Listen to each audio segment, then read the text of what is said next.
আরে দিছি তো আরে বাবা নিয়ে গরুর মতো খাওয়া যায় মানে গরুর মতো গরু দিনে খালি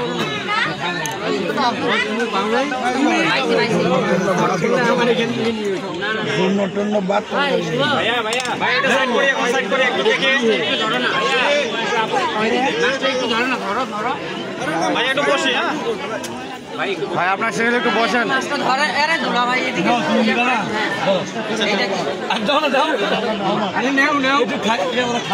দেখি একটু থাকবো আপু একটু ভাইয়াকে খাওয়াই দিই ডিমটা ধরে একটু খাওয়াই দিই ভাইয়াকে